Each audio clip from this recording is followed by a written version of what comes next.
Welcome to the March monthly economic update. I will not hide the fact that all of us who produce these events are more than a little pleased to see the attendance be sustained at this level.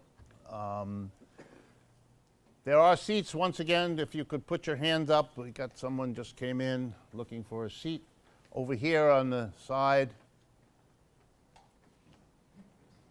I guess people don't want to walk through the gauntlet here and all that. But there are seats over here in this corner.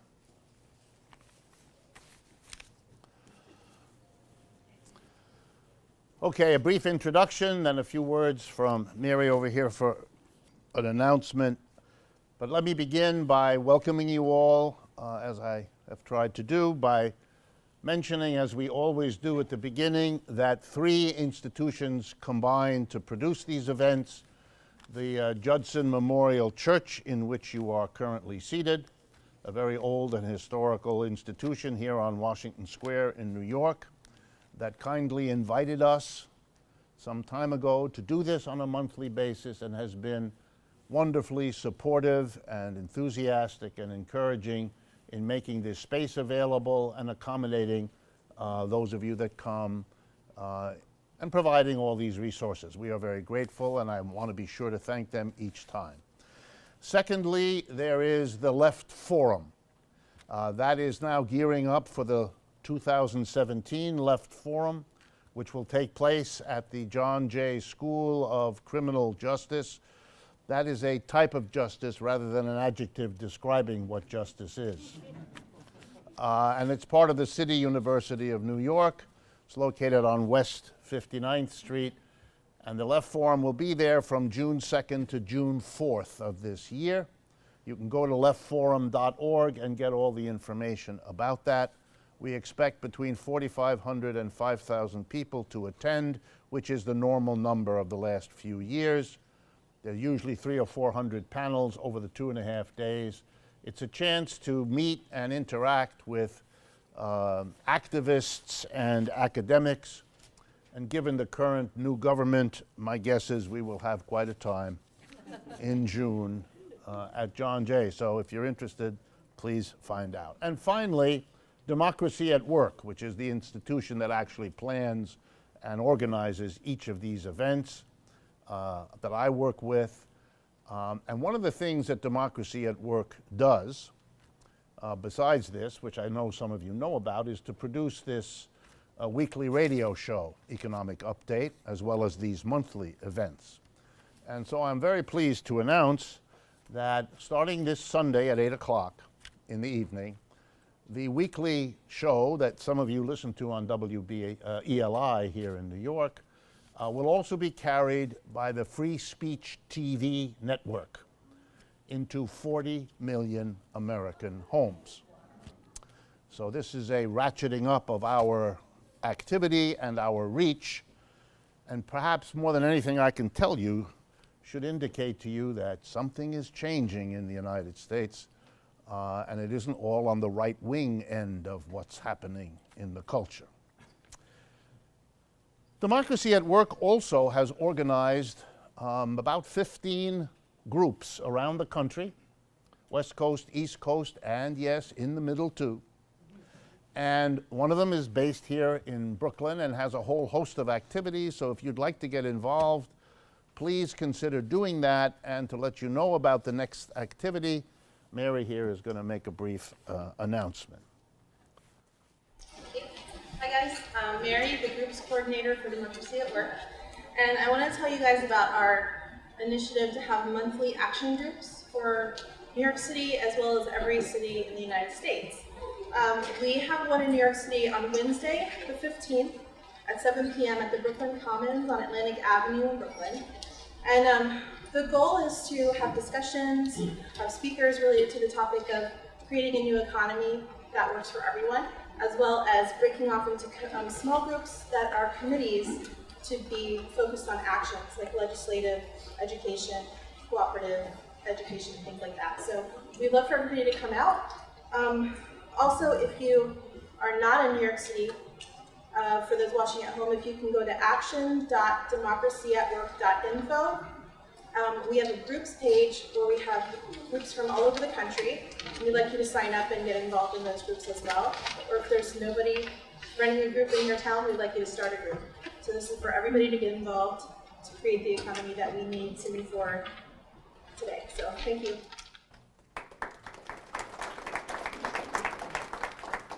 Thank you. One more time, anyone have a seat next to them that's empty or nearby? Anyone? Well, my apologies to those of you that are standing, but... Good for circulation. What? Good for circulation. It's good for circulation, yes.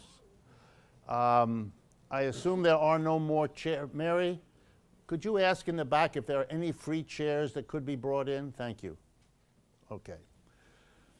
Normally I would jump right in, but I do have a couple more minor items to get out of the way before we begin.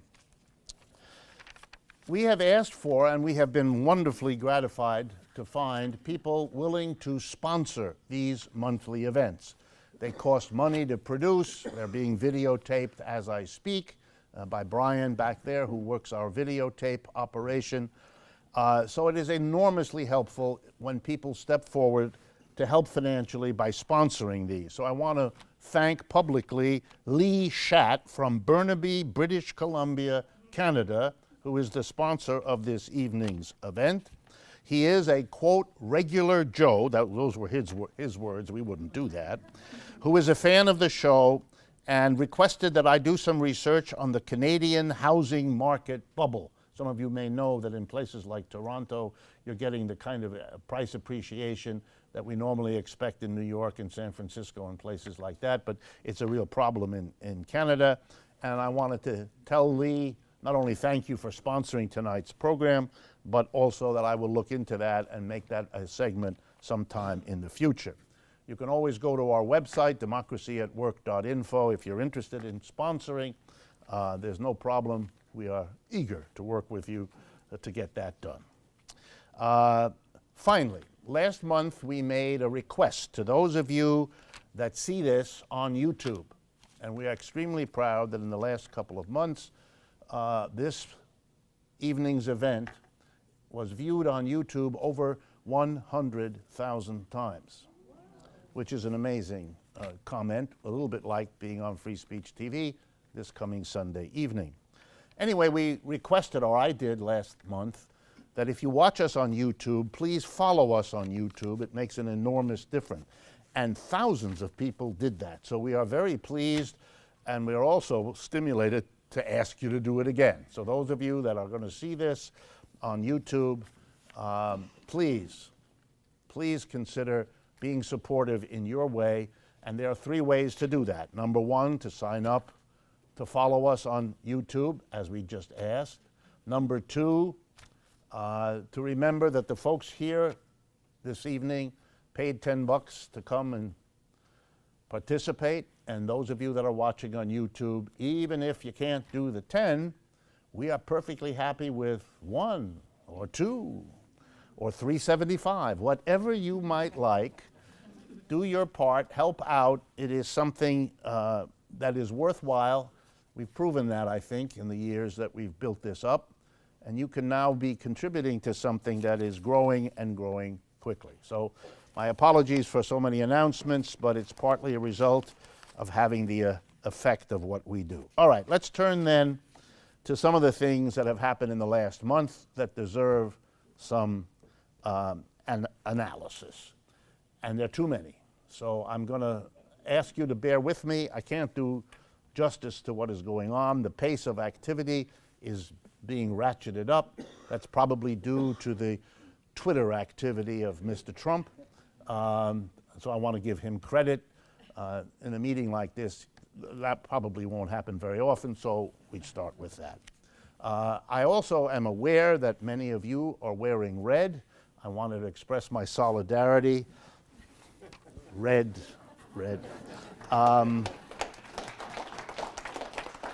And as you may have seen on the announcement, I'm going to talk a little bit about International Women's Day and the strike and the importance of that economically and politically in the United States, but we're going to get to that a little bit later.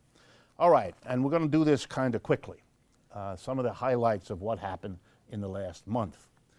The Republican Party has come in with an alternative plan, sort of, for a replacement, sort of, for Obamacare, for the extension of medical insurance accomplished by the Obama administration in the last years of his, well, actually throughout his presidency.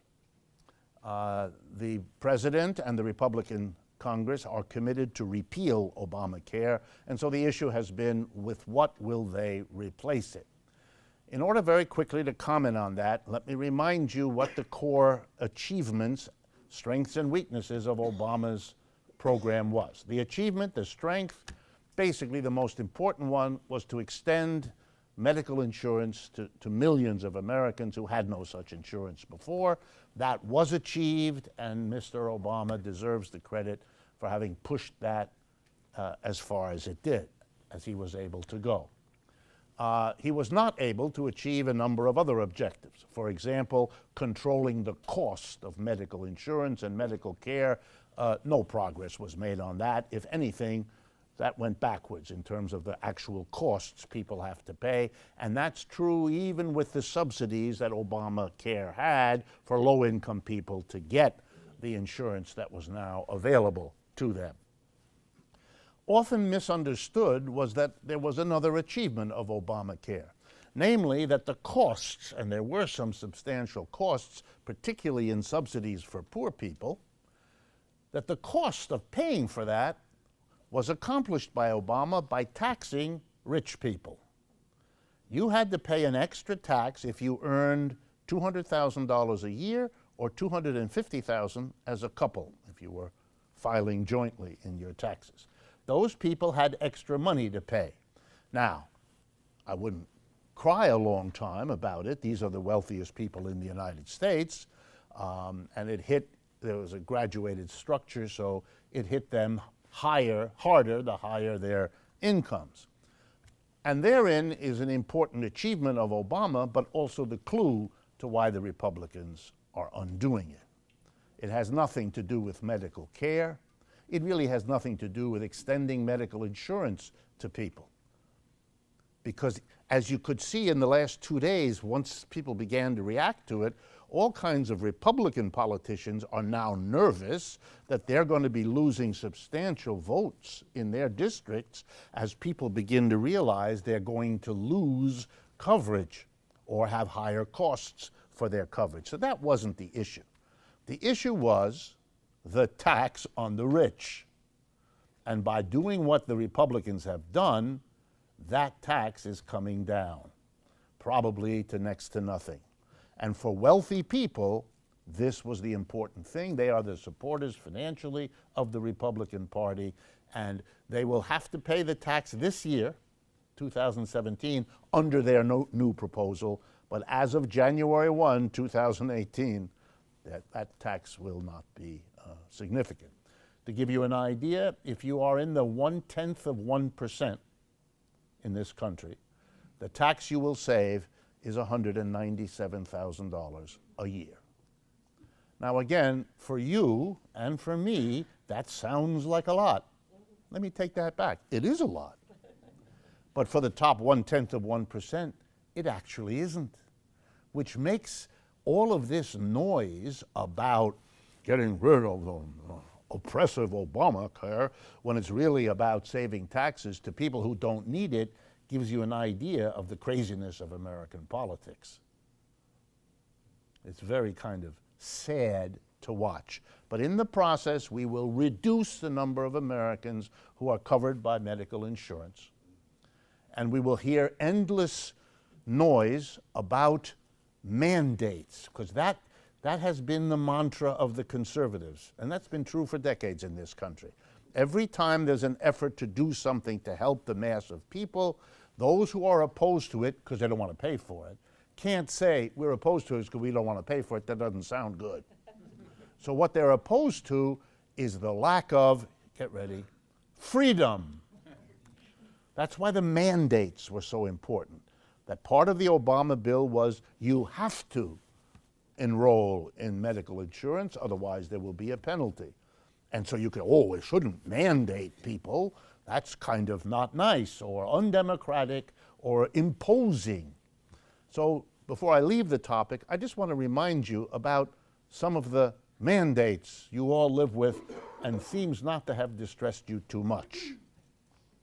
We require everyone in this country to get an education. Every child has to go to school. It's a, get ready, mandate. You go to jail if you don't do it. If you don't bring your children to school or prove to the government that you have an equivalent schooling in a private facility, you're violating the law.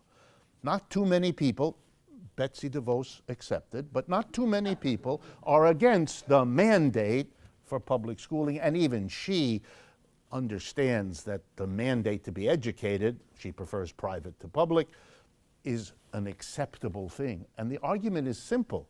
We're all better off if we're all educated. So we're not going to leave it to each of us to decide whether or not we're going to be educated. It's a mandate. So is it a mandate that you have a driving license if you want to drive a car. It's a mandate. Get in the car, no license, we're going to arrest you. And insurance. Every insurance. We have a mandate that you have to have certain kind of machinery in a place where you collect the milk from cows so that we don't all get sick between the time the cow is milked and the time that you pour it into your glass. We have a FDA program that mandates all kinds of control. We are surrounded by mandates. But suddenly we were supposed to get very exercised that there was going to be, yes, can you imagine, another mandate. And against that, we who were lovers of freedom had to resist. Taking this stuff seriously is difficult. Even talking about it the way I do is difficult. I would rather throw objects at this sort of thing, but you might not come back if I did that. Okay. Next item. This is one that happened this last week, but this is so interesting and so important, I want to talk to you about it. This has to do with the Caterpillar Corporation. This is not about little butterfly objects and all of that. This is about a huge American company that produces farm machinery, earth-moving machinery, huge cranes and all of that, Caterpillar. It is based in Peoria, Illinois. I know when I speak here in New York City, some people begin to laugh because the concept of Peoria, Illinois has become part of the humor, at least in this part of the country. But there really is a Peoria, it's in Illinois, and Caterpillar, this big company, is there. Caterpillar suffered several indignities this last week. First, federal agents raided 3 buildings on their little campus there in Peoria, and this got them mighty upset and took documents from these places.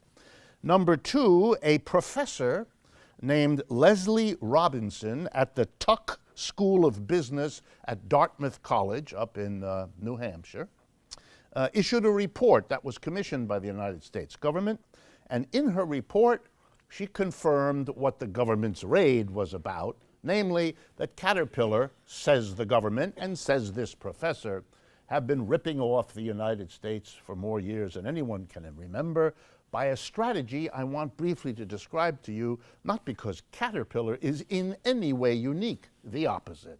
This is a normal, typical way of doing business. Here's what they did. Caterpillar has about 118,000 employees. It's a big company around the world. It has really very little to do in Switzerland. So it has only 300 or 400 employees in Switzerland because the earth in Switzerland is vertical anyway, so you can't move it so easily. There's not much business for Caterpillar in Switzerland. So why is Switzerland relevant?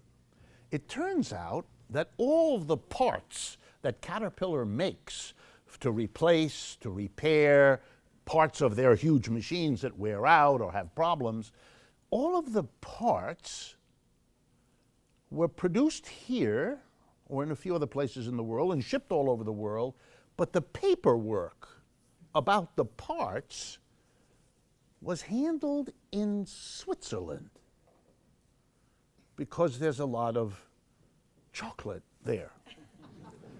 That's what I thought at first. I did research. Turns out that chocolate is not relevant. Here's what's relevant. The Swiss government entered into an agreement with the Caterpillar Corporation a good dozen years ago, saying that any profits that Caterpillar might want to register as having occurred in Switzerland would only be required to pay between 4 and 6%.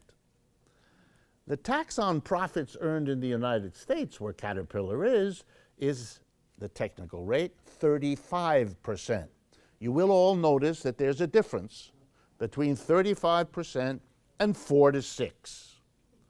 So what was done by Caterpillar and is done by many other companies in many parts of the world, not particularly Switzerland. In fact, Switzerland isn't even that famous for this sort of thing. Luxembourg is, Ireland is, but not Switzerland. But the Swiss probably noticed the good fortune of Ireland and Luxembourg and wanted to cash in on it. So Caterpillar said, great, here's what we'll do. We'll set up an office, we'll have a few hundred people, they'll keep records. And we will route everything we do in our parts business through that office. So it'll show up, for example, that office purchased a part, let's say a part at the price it costs Caterpillar to make it, $20 here in Illinois.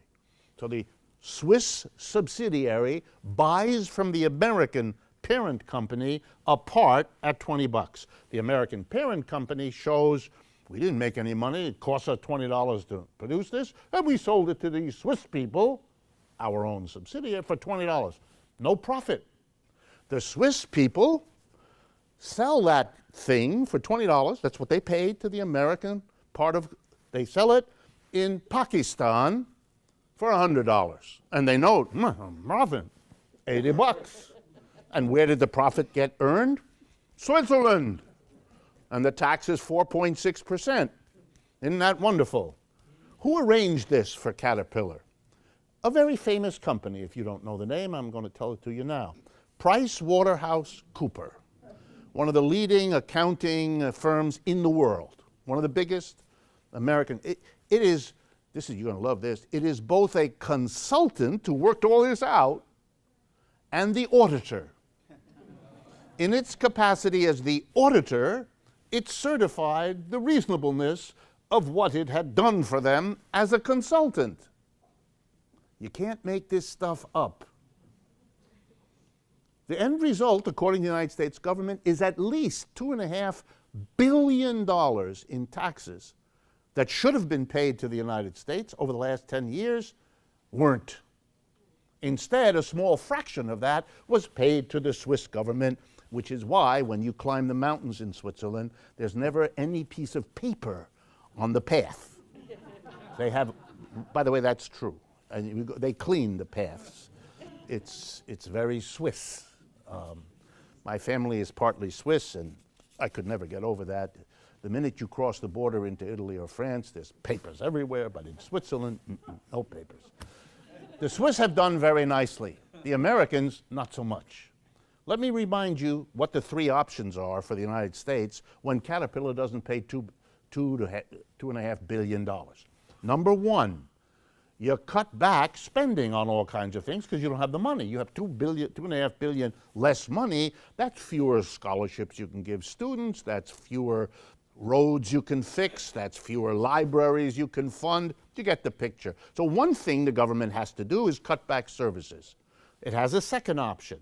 It can raise taxes on the rest of us to make up for what the companies aren't spending. And the third option is not to cut the services, not to raise taxes on the rest of us, but to borrow the money and put the United States even further into debt than it already is. If you think all of those three options sound awful, you're right. And those awful options will be dumped on us as a people because these companies can pull this stunt using the biggest accounting firms in the country, who write half the laws of this country about such things anyway, as lobbyists. Then we're caught in that kind of system. And it was nice to see that at least one company of the literally hundreds of thousands that do it got caught because it was a little too much a little too in the open, and probably there was a whistleblower somewhere who alerted the authorities, and then the authorities had to move because it would look bad if they hadn't. The whistleblower earns 10%, by the way. The whistleblower gets a cut of the action if there's a final judgment. That's right. Third item, and this one I'm actually only presenting to you because I do, on a certain level, want to gross you out, as we used to say. This has to do with the relationship between the U.S. Immigration and Customs Enforcement Agency. Immigration and Customs Enforcement, initials ICE. ICE. What a wonderful choice. These are the people who are rounding up immigrants without papers all across the United States and sticking them into detention centers prior to throwing them out of the country. That's already bad news, but I got much more for you. Second item, more and more of them are being detained in private prisons. Prisons set up by private capitalist corporations to make profit, which is why they set up any corporation. And a dispute arose in one of them, the Denver, Colorado, Denver Contract Detention Facility, a 1,500-bed center in Aurora, Colorado, owned and operated by GEO Group. That's one of these large private prison companies. And they have been holding thousands of these rounded up immigrants, and they've not been treated real well. And these immigrants, and I'm a nod to the United States as a place where at least this can happen, these immigrants found a lawyer or two to help them. And the lawyer filed suit, didn't go very far, but then this last period of time, by the way, all of this is taken, if you're interested, a story from the Washington Post, March 5th, written by Christine Phillips. If you're at all interested, you can find all the details there. A judge in Colorado by the name of Kane, K-A-N-E, senior judge in the U.S. District Court in Colorado, said that he would listen to a complaint, and he listened to it, and he decided this should go to trial. And here's what the complaint is about. The detainees, in large numbers, were, quote unquote, volunteering to work up to 40 hours a week at the stunning salary of $1 per day. So I'm going to say that again just to make sure we're all on the same page. $1 per day.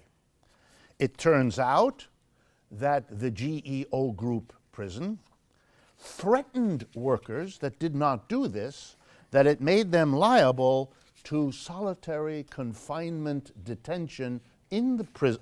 These are people who haven't been convicted of anything. They have not yet had any legal procedure to determine even whether or not they can be thrown out of the country, let alone anything else. In argumentation before the judge, GEO, that's the private prison company, argued, and I'm quoting now, even if we are forcing people to work under threat of solitary confinement, that would be allowed under Colorado law. In response, Judge Kane said, no, it wouldn't.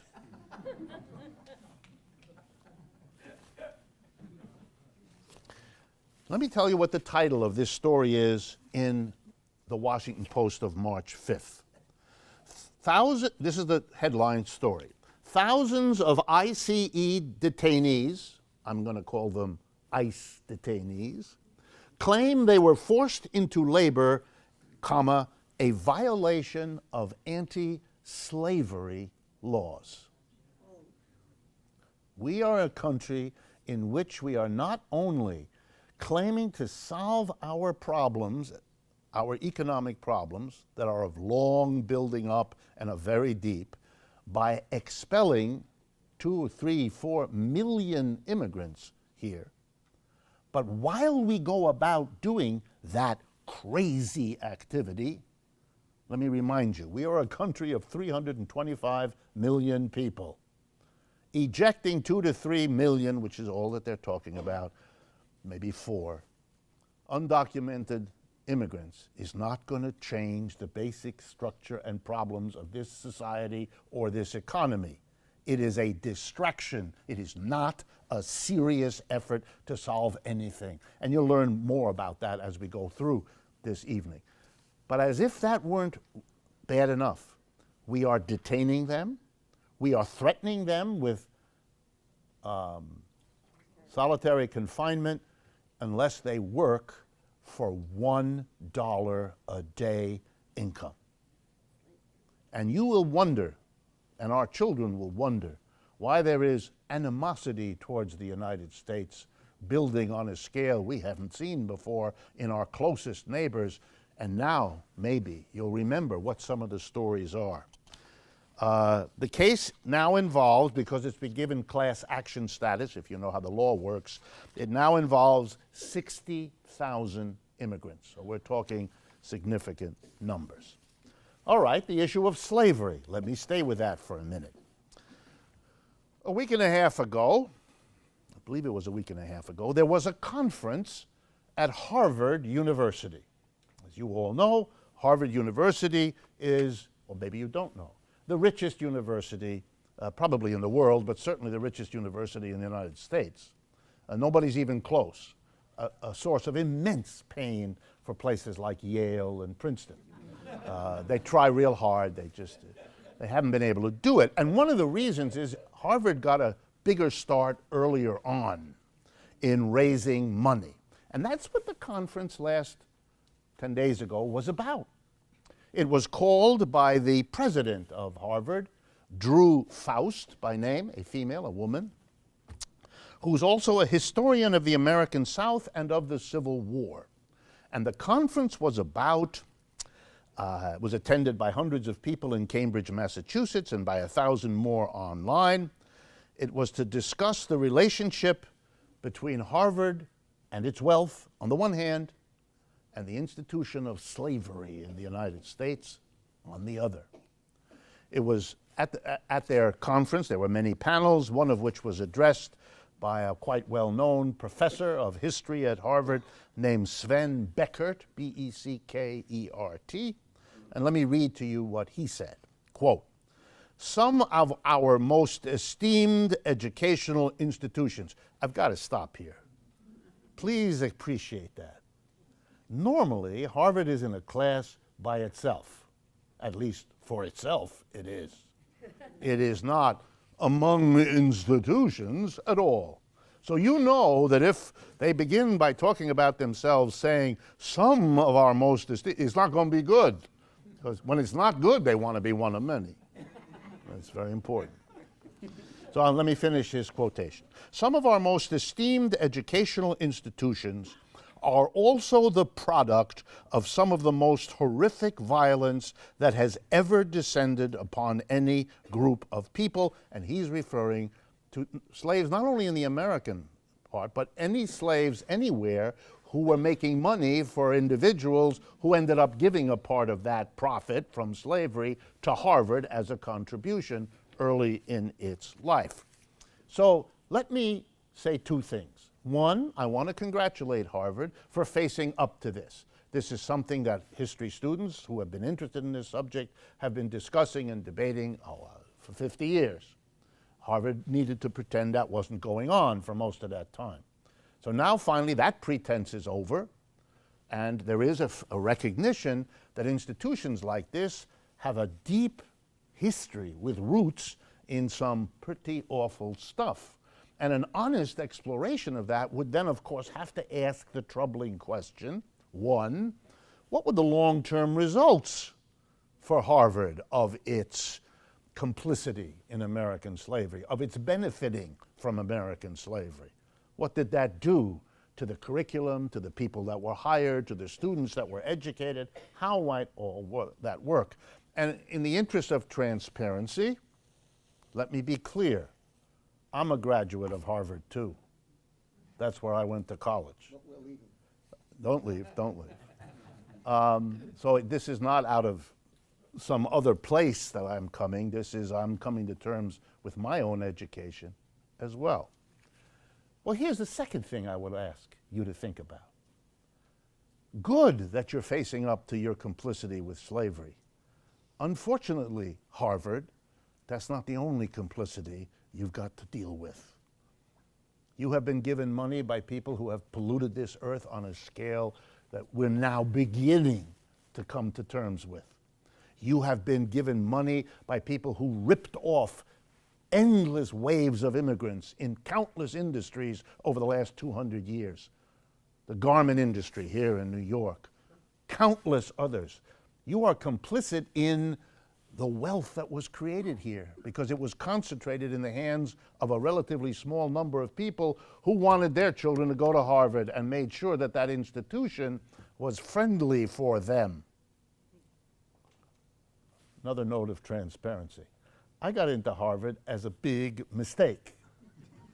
I didn't come from the right family. There were times in Harvard's history, to be fair to them, that they took people who clearly proved later on to be a mistake. But at the time, they thought it was charitable and kind, and there ought to be a few of you here, just, you know, what would we call it nowadays? Diversity. I was an early you didn't want to take the diversity too far, so I'm white and male and all of that. So it was, well, it was diversity in Harvard's sense of the term. They're more broad-minded about these things now. But if they're going to come to terms with their history, they ought to come to terms with all of that history. Slavery is a good place to start, but it's not a good place to finish. It's not all there ought to be.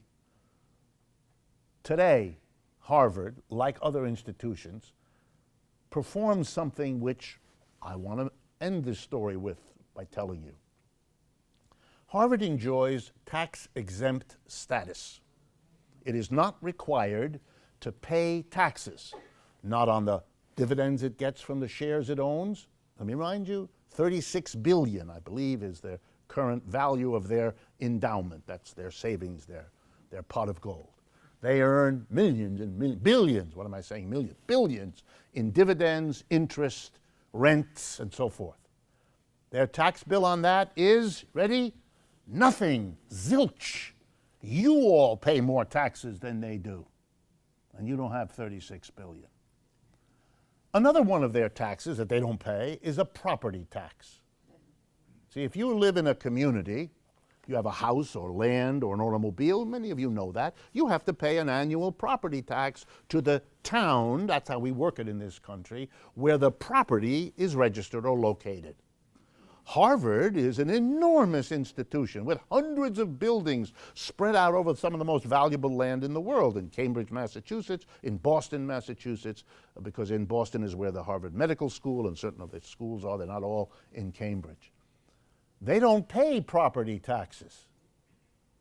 This becomes interesting because a large part of Boston is very poor people right now. And those poor people don't get the services they need and want because a major owner of property doesn't have to pay taxes on that property. The poor people who need the services don't get them because a $36 billion institution is exempt from paying taxes. This is called Robin Hood in reverse. You steal from the poor to make the rich a bit more rich than they otherwise were. Aren't all nonprofits tax exempt? What? Aren't all nonprofits? Yes, they're not the only one. Universities have this pleasure. Churches have this pleasure. Medical institutions have this pleasure. Educational, religious, so on. But Harvard is among the richest of them. Here, let's give Harvard its due with a little poke. You are the richest. You couldn't possibly justify this on the grounds of need. You couldn't justify this on the grounds of, you know what? You couldn't justify it on any grounds. Because the reason that exemption was given to Harvard, to Yale, and others had to do with their origin hundreds of years ago. The one I know best, Yale University. But the same applies to Harvard. Here's the story. Those were Protestant communities that were established by colonists, mostly from England, who came and did something to the local Native American population that we know is not anything we want to discuss. Fortunately, they went away, or something happened to them we can't remember. So the colonists settled in, and they were Protestants, Bible-fearing or Bible-thumping or whatever you call it, people. And they wanted churches. Protestants are like that. They wanted churches, and they didn't have any. Well, they could solve that problem. They built them. They built them. But the problem was they didn't have any ministers to minister to them in the church.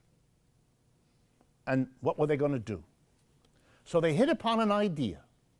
Let's set up a school to train ministers to sit and preach in our churches here in New England. So they did. That was the origin of Yale. That was the origin of Harvard. They were schools for, and here was the thought. This is expensive. We have to train these people for several years, and they're not going to make any money, and then they're going to be ministers, and they don't make much money that way either. We really can't do this if the institution has to pay taxes. So we're going to give it a tax exemption. And the rationale written down. We, the community, benefit from this. It's a community benefit to have ministers in our churches. So it's reasonable for us to get this benefit to ourselves by giving them a tax exemption because they serve the community.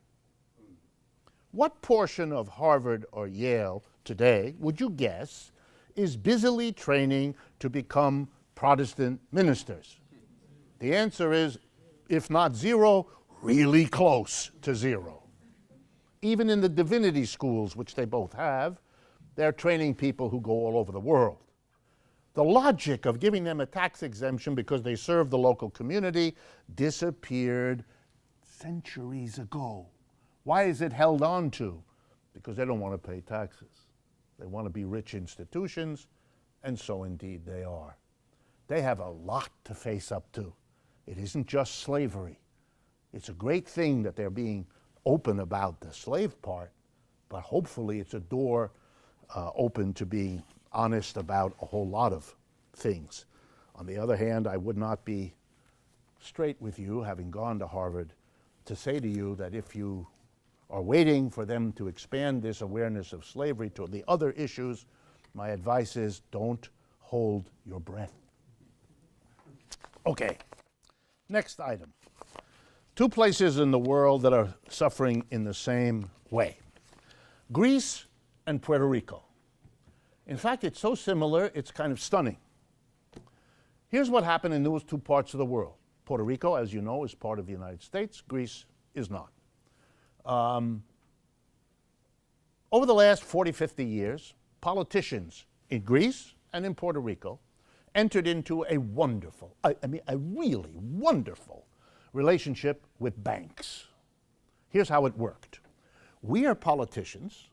Our people can't stand us for good reasons, so we have to do things for our business community and for the public, but we don't want to tax them to get the money to do that, because then they'll be angry at us for taxing them, and that'll overwhelm whatever we do with it, especially given how much of it we typically steal.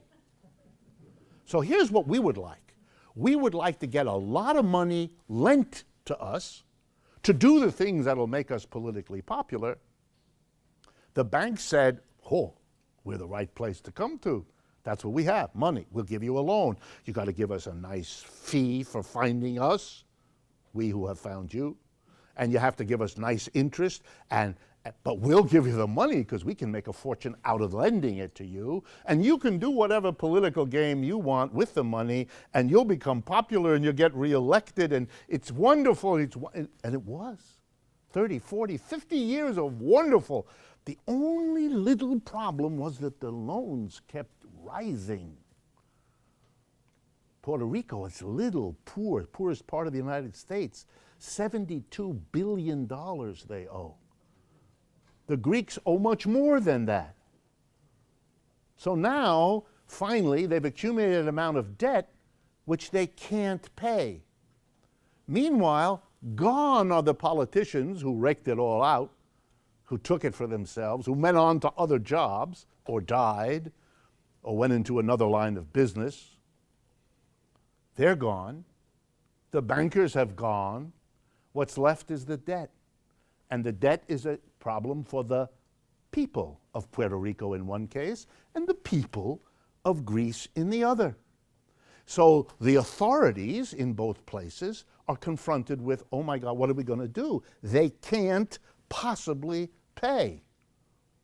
For Puerto Rico to pay off the debt of $72 billion would immediately plunge that society into a level that would make the American Depression of the 1930s look like good times. Let me read to you the comment of Joseph Stiglitz, Nobel Prize winning economist, some of you have heard of. He said, the board, by the way, Puerto Rico is now governed not by Puerto Rico and not by elected officials in Puerto Rico.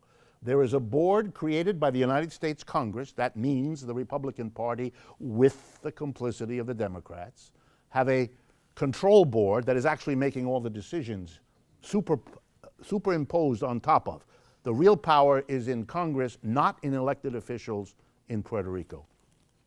According to Joseph Stiglitz, if the plans of that board are followed, cutbacks of service, raising of taxes, quote, will turn the island's recession into a depression of a magnitude seldom seen around the world.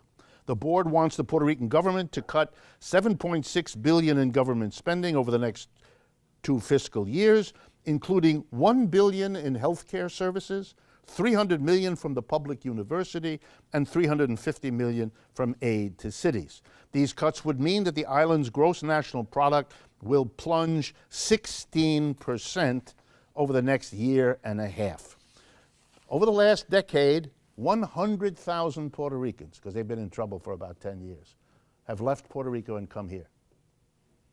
We are busily pushing Mexicans out as we busily bring Puerto Ricans in. Puerto Ricans are citizens of the United States. They don't have the border traverse problem, but it gives you another dimension on the dementia of our labor policies and our immigration policies. The island's unemployment rate at 12.4% is currently twice as high as the U.S. average. It's unspeakable what's being done to that population, dispersing its people, destroying its economy in the name of paying off a debt that the vast majority of Puerto Ricans knew little about, benefited very marginally from, but it was a great holiday while this capitalist economic system did this. And it didn't just do it in Puerto Rico. It's exactly the same issue in Greece. The leading politicians entered into arrangements with big banks. By the way, which banks? The same banks that were doing it in Puerto Rico. Goldman Sachs, Citibank, the same ones. Same plan. Wonderful loans, lots of money, big politicians able to do all kinds of things, and now you're stuck. Greeks are leaving Greece the way they last did in the 19th century, moving elsewhere in the world to find work. Unemployment rate among young people in Greece below 30 years of age is 50%. 50%. That's why they're leaving. What's to stay? A system that does this, even though at this point it's only being done on this savage level to small corners, but think of it as experiments for leaders. It's an experiment for America. Can you do that in Puerto Rico? And if you can, where else might you do it? You know, the state in this country whose finances are so messed up that it's close to Puerto Rico, not quite? Illinois, no minor state in this country, a big one.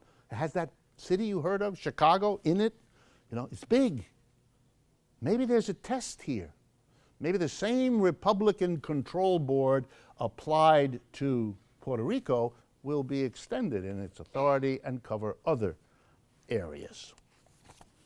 Next item, quickly. A cost of Mr.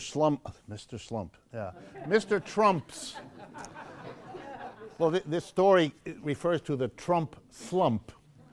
This is an interesting story from Market Watch. Some of you listen to that program on NPR. The Trump slump is ruining America's most successful export, I thought you might be interested, just like the story of Puerto Rico tells you about millions or hundreds of thousands coming here to look for the work while we eject other Latino people at the same time. Well, here's another one. The single most positive export of the United States, that is, an export that is so much bigger than the corresponding import that it really helps the balance of payments, as we put it, may surprise you. It's not a product, it's a service. It's tourism. This country now relies in significant ways on massive numbers of people coming here for vacations, for shopping, et cetera, et cetera. And just to give you an idea, on the list of the biggest exports in the United States, travel and tourism, number one, $246 billion in the last year. Why is this important? Because Mr. Trump's denunciation of immigrants, of Muslims, is killing that business. Large numbers of people are not coming here, are canceling trips, shortening trips, moving to Canada or Cuba, it's cute, places other than the United States because it isn't a friendly place to come to. Every time you and I read a story about, well, there were the two, I believe they were engineers from India who were shot in a bar. One of them, I believe, was killed. You read that kind of story, and there were other stories like that, people being taken up by the cops who think that they are from some place or other, their geography never being that big a topic in American culture. We're turning off a major export. That's going to be a negative effect of Mr. Trump's policies on his own plans to solve economic problems, because that's going to lose jobs. And you know where it's going to lose jobs the most? Right here in New York, since it is a major tourist destination and has been for a long time. Mr. Trump has not tweeted on that subject. Once again, I would not hold my breath. The last short item before we turn to the major topics that I want to talk about has to do with wealthy people. I want to always do a little of that because I can tell from some of your comments that when I talk about really wealthy people, some of you get really excited and feel better about life. Probably under that American idea that you too one day can be in that situation. If you believe that, you need a different kind of help than I can provide. So, but I can provide you with some information. Every year, Bloomberg, the most important financial news service in the world, issues an index. It's called Bloomberg Billionaires Index. It gives you a profile for each of the world's 500 richest people. Now a little bit of Bloomberg. See the biggest movers and compare fortunes or track returns. See? Excitement at watching the rich people do whatever it is rich people do when they're being rich. Okay? So, and there's a list in order. So you can get right up to number one. I'm going to talk to you about number one and number 6. 1 and 6. Number one is Bill Gates. Bill Gates. And what can I tell you about Bill Gates? Well, his total net worth, $85.6 billion, which is a lot. So I thought I'd figure that out, and I'd make an assumption or two, and I'm going to tell you what it is. If you have money like that, in fact, if you have anything like that kind of money, you don't manage that money yourself because you don't know really how to do that. You never learned how to do that. That's not your skill. You hire someone to do that. And the kind of entity you hired now goes by the name hedge fund. There are other names, but that'll do, a hedge fund. You hire them, they manage your money. So Mr. Gates, no doubt, does that. And let's assume he gets 5%. Many hedge funds promise wealthy people a good bit more than that, but let's assume 5% is what Bill Gates gets on the average. So I thought I'd do a little arithmetic. I asked myself the question, if you have 85.6 billion and you get 5% a year income, how much does that come to each week out of the 52 weeks of the year? What do you get each week? So I did the arithmetic, and I'm here to tell you, he gets $82 million a week. And please notice, he doesn't work for that.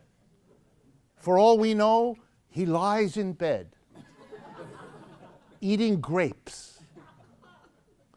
It doesn't matter, because this is income he gets from his wealth, not from anything he does or doesn't do. So 82 billion. Now you know why Bill Gates never buys lottery tickets. Because he wins the big lottery every week. In any case, he doesn't need to buy the lottery tickets, because if he wants, he can buy the lottery. And then he gets all the tickets, which is actually what he got, isn't it? $82 million a week, every week, 52 weeks of the year, every year, forever. Actually, it goes up because he adds that wealth. Because even some of us who are good shoppers, unloading 82 million a week, you know, at TJ Maxx, that's not easy. So I'm sure he doesn't go there, but you get the picture. And here's a comment briefly about Mr. Gates. If you listen to the right wing, you will be told the following. Mr. Gates made a great contribution. He invented the computer, or whatever it is that we say he did. And we are told that ought to be recognized. I couldn't agree more. That ought to be celebrated. I couldn't agree more. That ought to be rewarded. I couldn't agree more. Give him a Cadillac.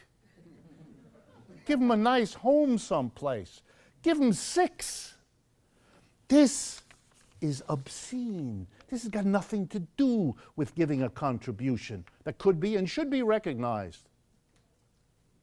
This takes the notion of a contribution and gives it a reward that is so completely out of the league of what was done here that you have to wonder that it really has nothing to do with that, and it doesn't.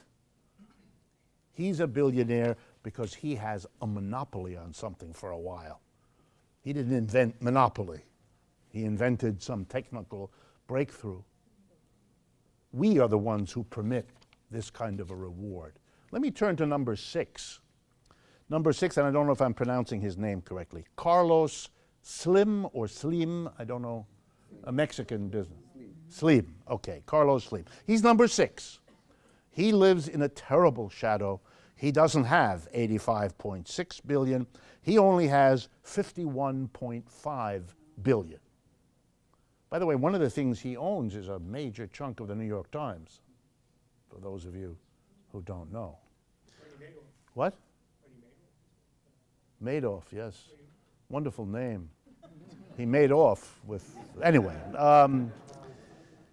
So I asked the same question. Assume Mr. Slim puts his money with a hedge fund, they get him roughly 5%.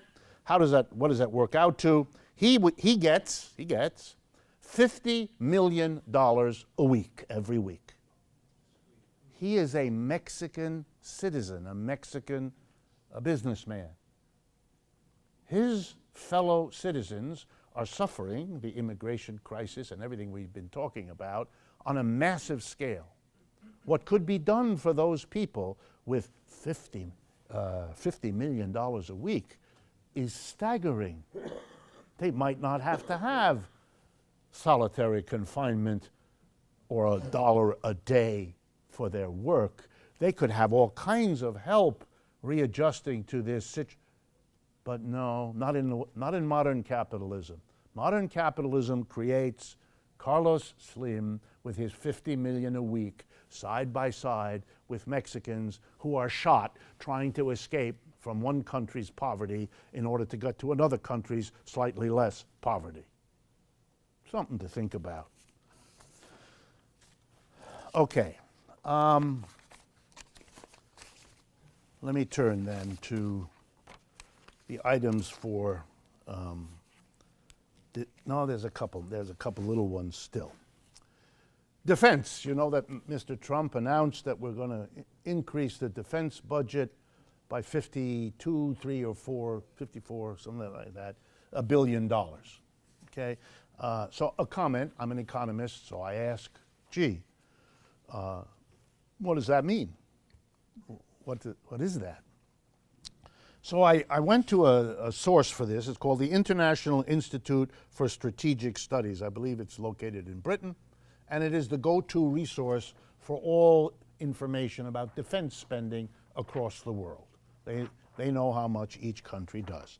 And here is a list, if any of you are interested, all of this available on the internet, Google, International Institute for Strategic Studies, 2015. The United States is number one in the world on spending on defense. Of course, you might not want to call it defense. Probably not, but we call it defense, and it's not for me to quarrel with the name beyond what I've obviously just done, okay? The United States, 2015, spent $597.5 billion on defense, 597.5. Number two in the world, spending on defense, China, People's Republic of China, spent $145.8 billion. So let me do this again. The United States spent just shy of $600 billion, and the Chinese roughly $150 billion. Third country may surprise you. Third country, Saudi Arabia. Comes in third at $82 billion. But it isn't really their money, is it? It's yours, because you buy the oil and the gas that goes to Saudi Arabia and then comes back and buys American armaments. Saudi Arabia doesn't make much in the way of armaments, does it? Number four, Russia, 65. Well, let's put Russia and China together. That's roughly $200 billion. Russia and China together, $200 billion. United States, $600 billion. You understand? We already spend 3 times the combined spending of China and Russia. What is this for? The United States spends more than the next 10 countries in order, combined, folks. The next 10, if you're interested, United Kingdom, India, France, Japan, Germany, South Korea, and Brazil. There they are, the 10 after the United States, and altogether, they spend less than the United. What are we expanding our defense for? We've overwhelmed them. By the way, most of the 10 countries that we spend more than are allies of the United States. They're not our enemy, they're our allies. The only ones you could claim might be enemies on this list would be China and Russia. Just bizarre. So what is this about? What is this hoopla about we're going to be ready and what? We're more ready than anybody else. We're the only country that is sending troops all over the world to fight in Afghanistan, in Iraq. I mean, we picked those countries because they're the furthest away. What's this about? Here's the economics. Spending money on the military is an economic proposition. All over the United States, there are military bases. All over the United States, there are companies producing uniforms, guns, ships, planes, missiles, everything else. Those industries are located in key states. The military long ago understood that. Those states pressure their congressmen and women to spend the money that keeps the jobs and the money circulating. Who cares that those things are not needed? We can send missiles crashing into the desert forever.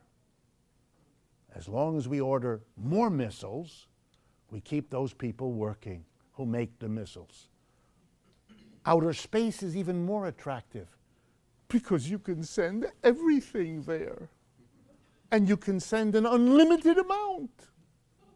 It's fantastic. And you can keep the businesses happy, the companies happy, the workers happy, the politicians in those neighborhoods. The constituency to push for this is all in place. Compare that to the constituency for not doing it. Who gets a benefit by not having defense spending? Only the general population who might have in their head the idea, gee, if we didn't use the $52 billion to enhance our already overloaded military, what we could do with $52 billion to transform the life of people in this country. Last one, before we get into the big one. This struck me, and this comes from a really reliable source, Time magazine, in case you missed it. From 2005 to 2015, the number of Americans aged 60 or older with one or more student loans outstanding soared from 700,000 to 2.8 million. Let me try. These are people who are 60 years of age or older and still carry student loans. Careful, you're laughing at ourselves here. Let me drive home to you. According to the Consumer Financial Protection Board report on this subject, more than a third of those aged 60 and older with student debt had foregone medical care, including prescription drugs, to afford making their loan repayments. In 2015, nearly 40% of borrowers over 65 were in default. That means their credit is wrecked. Which means, because of the law in the United States, you cannot use bankruptcy to get out of a student loan. You can use bankruptcy to get out of almost every other kind of loan, but student loans are not allowed into the bankruptcy courts, which means that for this 40% of borrowers over 65 who were in default, the government can garnish their tax refunds and their Social Security checks to force the repayment for their loans. From 2002 to 2015, the number of people 50 or older whose Social Security checks were garnished, that is, money taken from them, has increased by more than 400%. If someone dies with student debt, the balance owed is skimmed off what they can leave to their descendants. Germany, a few months ago, passed a milestone. In Germany, the cost of tuition to go to college is zero. Not only for every German, but for anyone. Anyone in this room can apply to a German university. If you get accepted, the fee to you is nothing. Zilch. What? Good question. I don't know the answer. You still have to pay, your room and board, your upkeep, but there's no cost to going to university.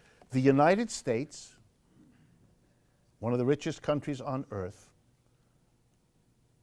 allows people to confront the fact that to get an education, if you don't have money, will entail a debt that you won't even escape when you die. What is this? $52 billion to take our already bloated defense establishment and bloat it some more. But the money to help people who are 65 years of age, have defaulted, give them a break for the terrible thing they did of borrowing money to become educated in our culture. I mean, I fancy myself a clever user of words. I can't figure out the right words to capture this story. And here it is in Time magazine. So everybody who gets Time magazine can read about it. And you always have to wonder in our culture, where does that go? Okay, let's turn quickly then to the major topics. I took too much time on those smaller ones, but I've been a teacher all my life. I look around the room as I talk, and if I sense that I got your attention, I stay with it. Just so you know my method. Today is International Women's Day, March 8th, every year. And that's why many of you have red outfits on, and that's doubly appropriate. I wanted to say just a few words, partly to show my own respect and admiration for particularly what's happening this year. If I have my history correct, it starts in I wrote it down, and I'll make sure I get it right. 1909, here in New York, the first recorded organized Women's Day event. And I thought you might draw some interesting historical implications from some facts about this origin over 100 years ago. It was organized by the Socialist Party of the United States. That was the organizer of the first Women's Day. And it was done to commemorate a strike that had happened a few years earlier in 1908, or I guess a year earlier, 1908. And that was a strike of the International Lady Garment Workers Union here in New York City, a very militant, powerful strike. So the origin of International Workers' Day is all about labor, about working women, and about socialism. Today, President Trump tweeted about International Women's Day, in case you missed it. And he expressed there his deep respect for women and the enormous contribution they make to our society. I'm not making this up. Go check it. You will see it. He actually congratulated the roles they serve. The roles they serve. Okay. I assume these are not seated. Oh, no. Anyway. He did not specify any particular part of the women that he... okay. It was an effort. It was an effort. It was a commemoration of International Women's Day in 1917 in Russia. That was the beginning of the Russian Revolution. It actually started around a march by women to celebrate Women's Day. And it has been a very important holiday throughout the history of the Soviet Union. They were the first country to declare that International Women's Day will now be a national holiday. We haven't managed that yet, but I'm sure we will sometime in the next century, maybe. But in Russia and China, it's been a national holiday now for quite a while. 1917. Well, I have to say something, right? This is 2017, isn't it? That's the 100th anniversary of the Russian Revolution, which was a major attack against capitalism with outcomes good and bad, but nonetheless it does deserve some recognition. And it has a lot to do with women's issues and women's concerns. So I just wanted to say a couple things about it. I'm an economist, but I admire two things about what's going on today around the country. First, that women are active.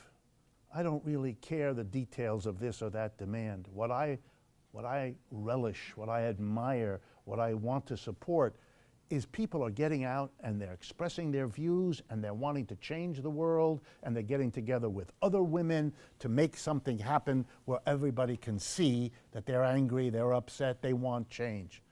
That is wonderful. And like in 1917 in Russia, as it inspired other parts of the society to follow suit, it could change everything. So the women, I think, deserve an enormous congratulations for the march right after the Trump inauguration and right on through this event and the others that are planned.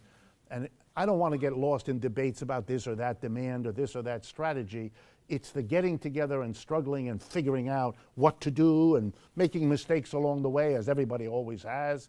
That's the getting up and moving. That's what's exciting about all of this. And that's why the demonstration in Washington Square earlier that some of you knew about or participated in, these are very important events. These are going out across the country. People are knowing about it. They had others in other parts of the country. It's very crucial. And the other thing I would say is that the Marxist movements in the world, the socialist movements, have, not all, but many, learned something from feminism, from the women's movements of the past, that are making change happen now. You don't always see it, but it's there. And it's written down and it's being developed by concerned socialists, feminists, Marxists, and people who accept all those labels. And it goes something like this. You cannot go beyond capitalism by simply dealing with the realities of politics and jobs, what happens at the workplace, what happens in the larger society. You also need to face up to the need to transform not just the workplace, not just the political sphere, but the relationships between men and women, the household and how it is organized, the relationships between parents and children. If you don't, and this is something that the Soviet Union's history teaches, if you don't, you can make dramatic changes in politics and dramatic changes in economics.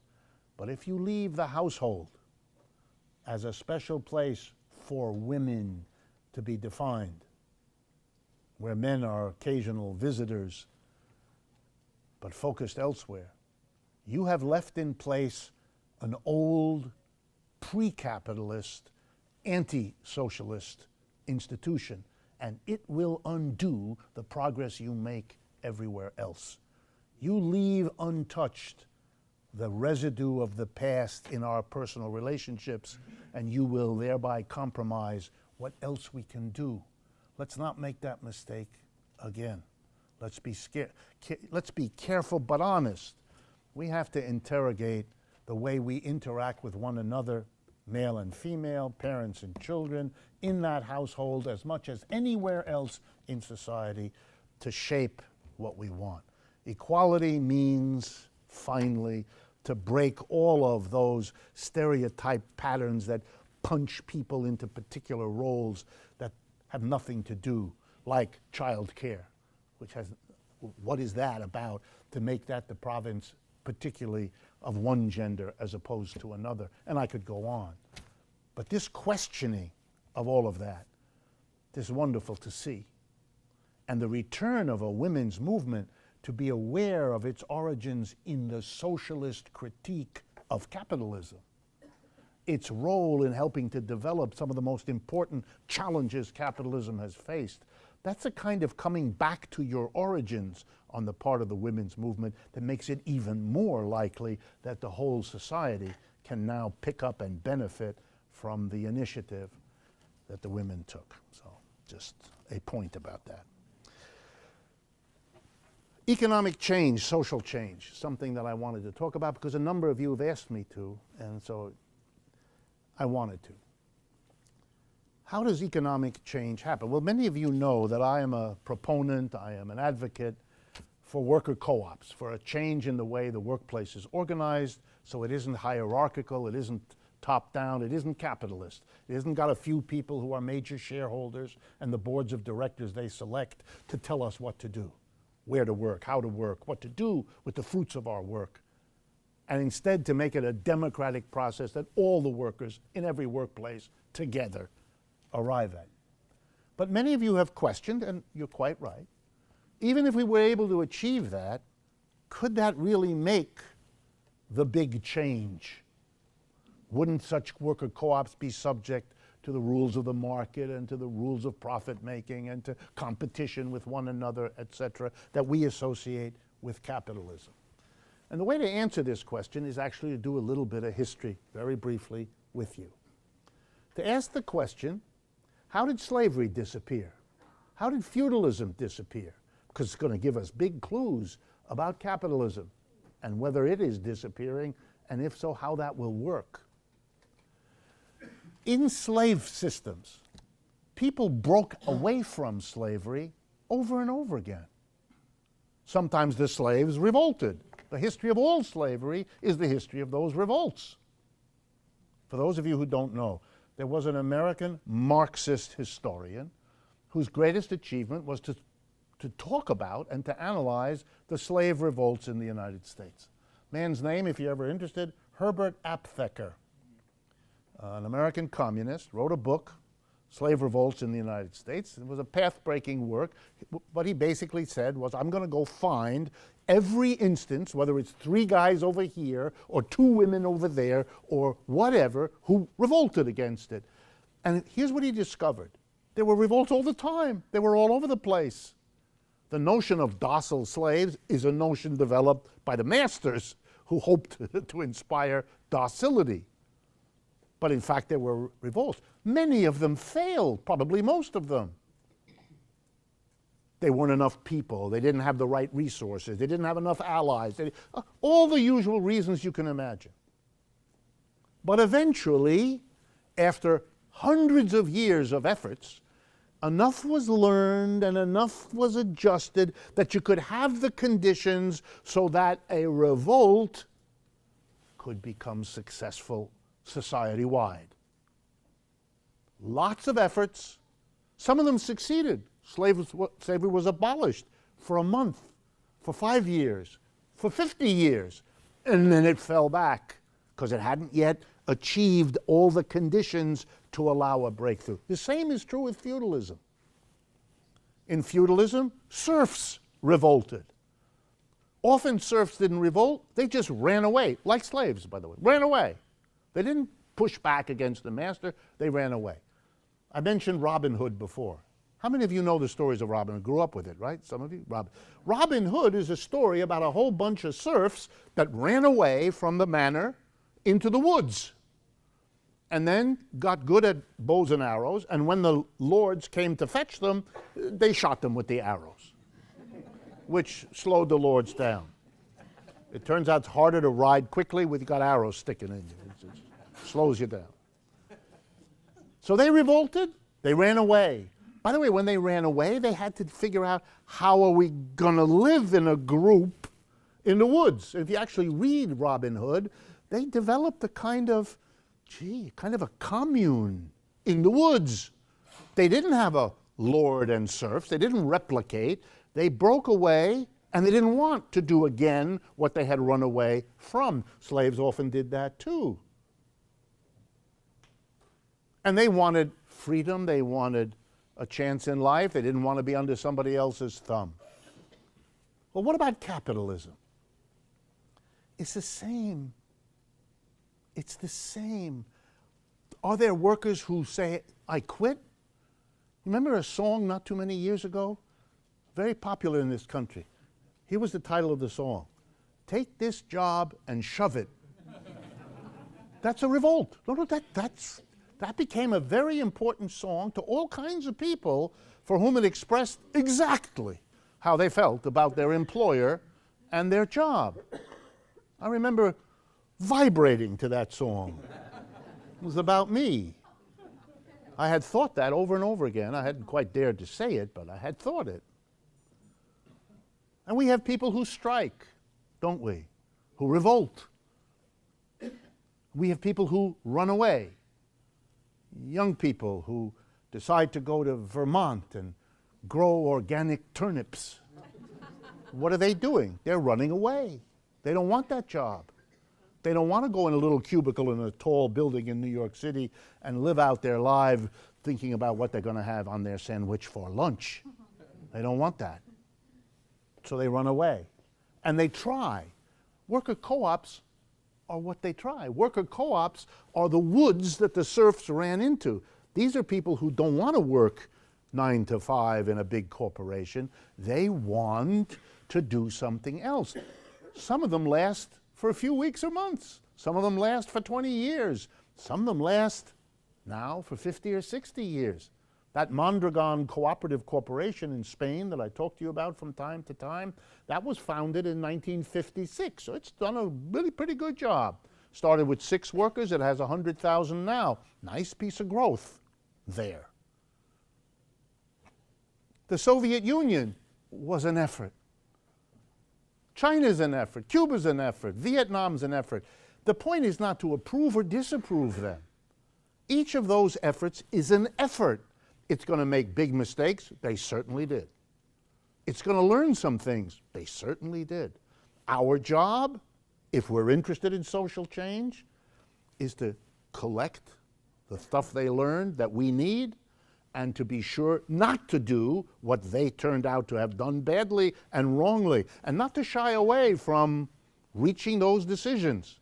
What do we want to keep and build on? What do we want to make sure we don't do again? But we don't have anything to worry about in terms of, gee, the Soviet Union didn't work out. or the People's Republic of China isn't. That's how it went every other time. The early efforts don't do the job. The early efforts are pioneers. They help you figure out the path, but they aren't the path themselves. Anybody who studies history kind of knows. Don't let people tell you, oh, the Soviet Union isn't there anymore. That's very exciting, thank you. Who cares? The trick is not whether it's there or not. The trick is, can we learn from that effort what's good and what's not, what works, what doesn't, what's progressive, what isn't. That's the trick, and that's what people in fact are doing, whether they're conscious of it or not. Last point for today. The change here in the United States is now palpable, friends, and it's just what the history would suggest. In 2008, the capitalist system in this country and abroad crashed. The second worst crash in its history, second only to the crash of the 1929-41 period, the Great Depression of the 1930s. That already is a powerful shock to this system. That it isn't the first shock makes it even more powerful. That we were supposed to have learned in capitalism from the Great Depression how to have the monetary policy and the fiscal policy and the Council of Economic Advisors and all those people that, to not have it again. We had all those, we put all those reforms into effect. Did it save us from the next big crash? No. And that big crash is a screaming proof that we can't control the instability of capitalism. Just like what I did with you a few minutes ago with the billionaires means we can't control the inequality that this system produces. What I told you about Mr. Slim and Mr. Gates, that's capitalism recreating the kinds of inequality we associate with the pharaohs of Egypt. This system has taken us backwards on the level of inequality. And the instability shook us. And then let's follow. Then we had a system so shocked by this collapse that it had to find a way to prevent the left in America, which is a big part of this country's population. It really is. Terribly disorganized, but it's a very big part of the population. And growing. That was a shock, and the terrible fear in 2008 was that shock would provoke the left. The mass of people losing their jobs, the mass of people losing their homes, the mass of people shocked by capitalism's failure to have learned how to prevent this kind of a crisis, having gone through it in the 30s. And in that moment, my own opinion, that's all, the decision was made to do something very extraordinary to keep this system from collapsing into an uprising of the left. And that decision was to put an African American into the White House. Bingo. Because that's what, nobody expected that. How could that be? He wasn't even in office very long. He was a senator for a few years, has a name that beyond words for an American electorate. What were you doing? What were you thinking?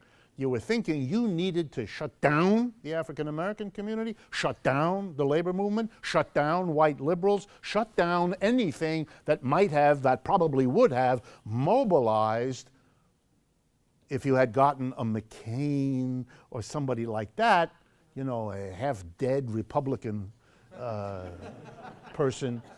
I don't mean that in any kind of negative way. You know. So you got Mr. Obama. He didn't do much, but he was a good distraction. And then you had Occupy. Wow. For the first time in 50 years, a movement develops that doesn't shy away from talking about economics up front. It isn't about gender. It isn't about race. It isn't about all important issues. I'm not in no way questioning that. But this one said 1%, 99%, that's the core. Whoa. Everybody before that had been afraid to do that. You'd get labeled socialist, communist, all the, no.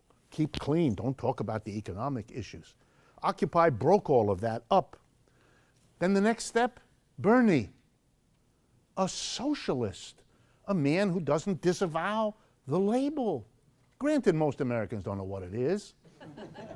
But they used to think, they didn't know what it was, but they used to think it was bad. They didn't have any problem with, I don't know what it is, it's bad. But suddenly, a man gets up, a nice older guy, doesn't look like he'd hurt anybody, seems like your uncle or your grandpa, a very unthreatening image, very important, made it possible to actually listen just a bit to what he had to say. Boom, he takes off. Millions of people find this exciting. These are important signs. And now Mr. Trump. That's another sign of a desperate system. It can't hold itself together. It has to get somebody even weirder on the right than Mr. Obama was sort of on the left. Obama by now has been normalized, has been made part of, the ruling everything. And he's proud to be there. He just signed a contract since we last met for, I believe, $50 or $60 million to write his memoirs or whatever he's going to do. But Mr. Trump is, let's be real honest. I'll be real honest with you. I travel around the country. I give talks everywhere. Between last time and this time, I was in California. I spoke in Berkeley, in Oakland, and in Sonoma, in a place called Rohnert Park. Some of you come from that area, where Sonoma State University is. Huge audiences with wonderful attitudes. But I have to be honest with you. The best organizer for what I do is Donald Trump. He creates fear, anxiety, shock, upset, and people are willing to come and talk about things they weren't willing to talk about, go on a demonstration when they hadn't thought of doing such a thing ever, or at least not for a long time. These are all signs of a system that is provoking people to break away from it, to try something else, to revolt, to run away. Every kind of mechanism of pushing back.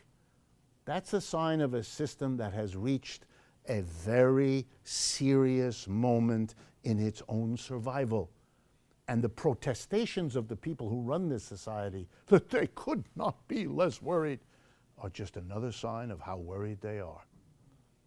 I learned years ago when I was on demonstrations that when the authorities say, we will not be affected by that, that's when you know you've hit home. Oh boy. When they have to pretend and get you to pretend that it doesn't matter, they've run out of weapons. Or put it differently, the next weapon is the stick and the gun.